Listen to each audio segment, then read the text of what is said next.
O lau fionga kai fongo, lau fionga le lauri le mariko.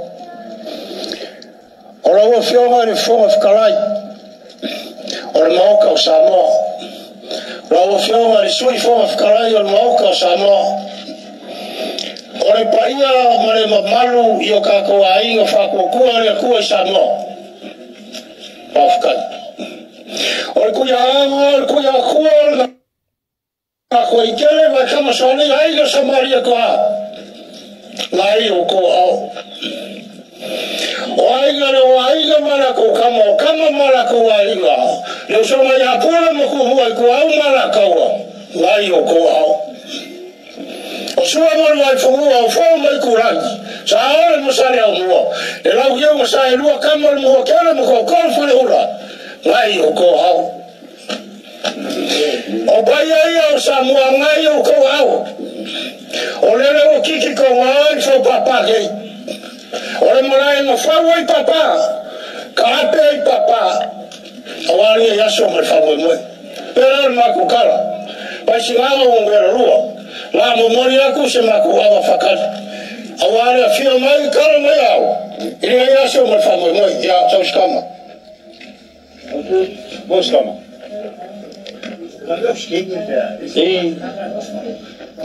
Ya siro. Ya ora wa fakari. Ava. O upu ai masangi ai la wele ele makapo fangua le kumalonge fa pea. O le kia e fifi malie lele malie a foi upu la ko. Wa kalinga e fia longo le manga ngai sala fai. Awa le kai au le wo kukui le kai ma wa ma lunga. E afu ai o kupui le kapo kupo le sava le alori pe le kala fai si wa ma vai mo. Ai asa le kong poi.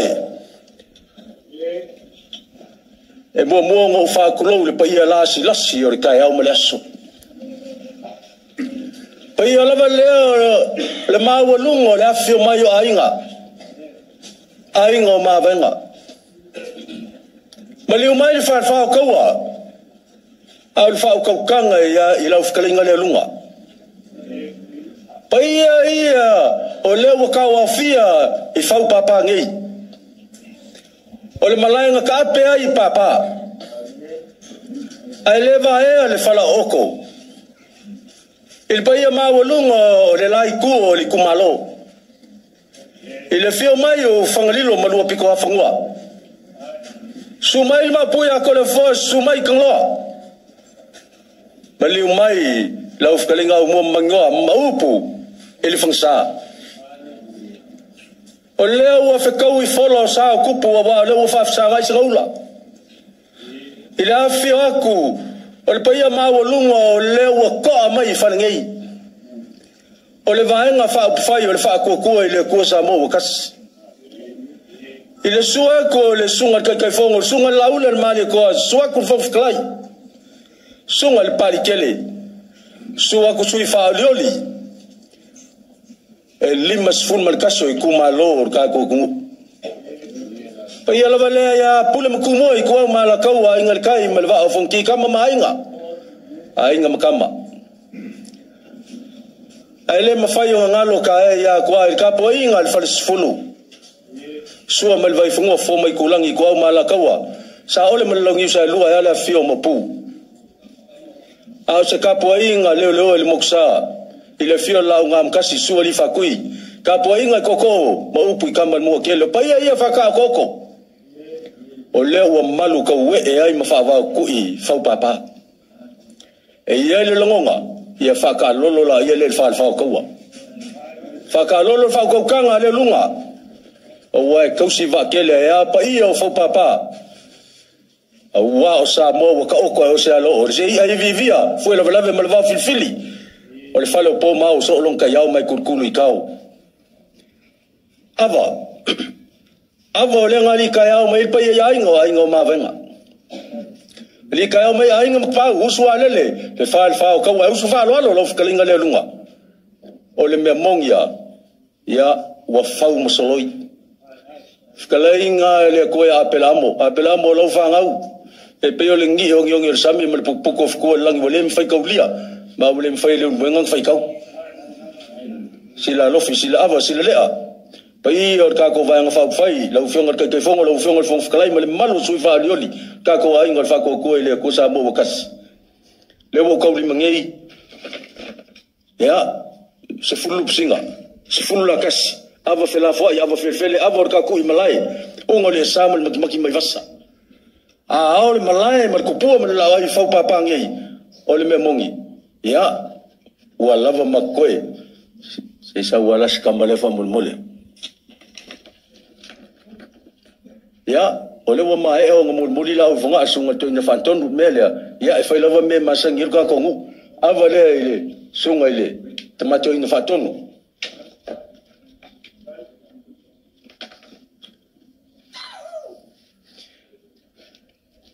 Lolo ai le mfeonga ku ua fa lolo le vanga fa fai ngai mele avo ipu ia ele afio mai o pa ia maulungo ka ko kumalo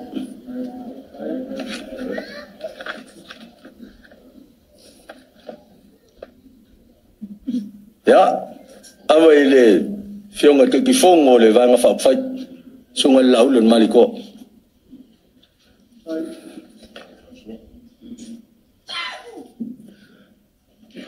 ya ava ele fongo el fondo sungo el palikele le fongo el fongo fkalai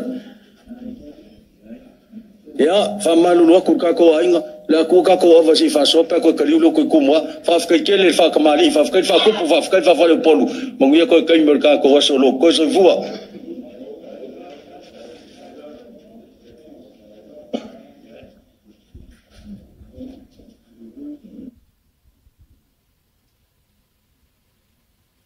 Pamalolo mwenga.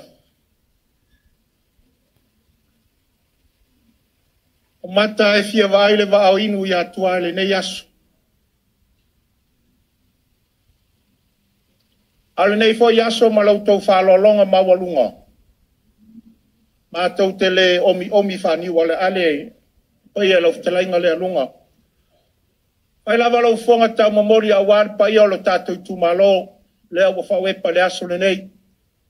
A anor tamali i lea sa whasoe le urumbuenga le nei aso malo pule whaftai lau tau whato whala inga le nei aso. Lau tau wali tai ao ma le usua lele ia o lea wa mai mo atu le tatou ainga. A mese sunga le toina le nei aso na matou whapea lea. A whai matou te tau te tala i angana a ngelu pe matou te tā. E lo tele nei pe se tingi talongi. Ia ele aiso matou alofa ia te utou. Ta tau na matou wha. Tino na matou whapea lea. Tau ana whai tau ane ai. Lau tau whaalo alo ma walunga lea la fionga teitei fo. Well, baby, what was that? No tātou ainga. Ia le matou te talo. Ale nei fo iaso ma lau tau whalolonga ma walunga. Mātou te le omi whani wale ale pai e lau ftelainga le alunga. Pai lava lau fonga tau mamori awar pai o le tātou tumalo lea wafawepa le aso le nei. A anor tamali i lea sa whasoe le urumbuenga le nei aso malo pule whaftai lau tau whato whala inga le nei aso. Lau tau wali tai ao ma le usua lele ia lea wa mai mo atu le tātou ainga. A mese sunga le toina le nei aso na mātou whapea lea. A whai mātou te tau te talai angana a ngelu pe mātou te tā. E lo tele nei pe se tingi talongi. Ia ele aiso mātou alofa ia te utou. Ta tau na mātou wha. Tino na mātou whapea lea. Tau ana whai tau ane ai. Lau tau whaalo alo ma walunga lea la fionga le teitei fono. Fionga le fonga fitalai ma le mamanu le tātou ainga. Se leni whatau wa lea pau ia e o le pea. Sa muti le titi o panga maalie. O tau whalofo le lima le tamalo le tulangi lea o vai lava. No tātou ainga. Ia le mātou te talo. Maua lau tau whau tau tanga. Ia sanga tului whatua awha lau tau fuela unga. Ftelainga lea lunga. Ia e mese pa ia o lau tātou tumalo. Te manatu o le ia e masese. Au te manatu pa ia o lau tātou tumalo pe i foi o nou whapai atu. A fio ai ili mawai toe maliu mai o le matua ia tapsoa. Manu whanwhao sa taua malau talainga lea lunga. E are pa iai ainga wana maliu mai o taua. A fio ufangalilo malua pitu whanio. A fio mai to le whaore maupu. A e tau te ali lava ia tangaloa. Maliu mai o tūtu mwhaitau ma le mamalu ia tewa e whangasa. Whapea lau talainga au mua mamani noa. O patia apo ngata ia whaupapa ile nei asu. Ma fua isa. Wasa tatou tūlu ma le atua. Pe tua maniale so. Le ulu a na tau tongia le matale pata tongi pata ule ave. O na matou whapea lea. O mata mio le malai laulala. Pe o upu e whai le matale pata. Mata no nofo fo le maota o le tuia ana ono le alofa ma le anga le lei o le tua. Pau te wha malulu atu. Lo matou soli mai o le ele a wale pa ia o lo tatou tu malo. Ai mafua i sea. Mafua nei o tatou whasoa. O le melea. Tau tala ma le ava ma le whae teti.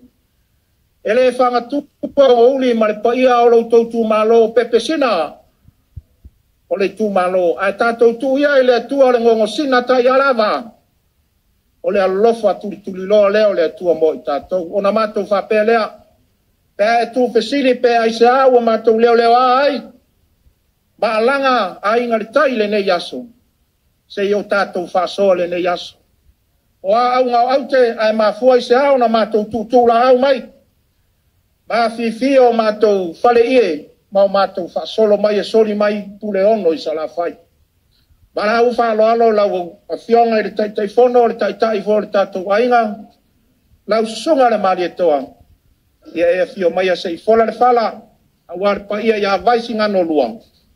Pe ai se alo tatou solio ele o le tumalo. Mane nganga fa lolo lau fionga le tai fono.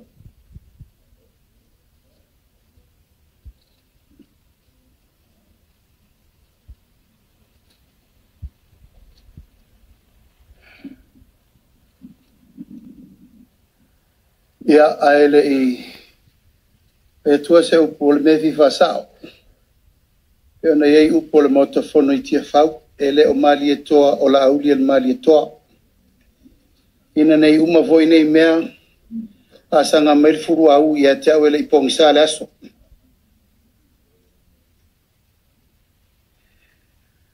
O te whatalo fatu i le paia mawalunga, o se tātou i tu malo leo wa tātou lau lua fsi whai. Whau papa nei, o le malaya ta ape aito whinga manu sisina i le soa ina wal tātou i tu malo. E la ngona ale nganga whaaftai o leo wa maea o na tātou. O moli la palapa o malo ma avel whaaftai le tua. I lana pule whaasoifua ma lana taulanga tutasi. Ua mawhai ai o na tātou wheiloa i mga whetau ola ma mga whetau soifua.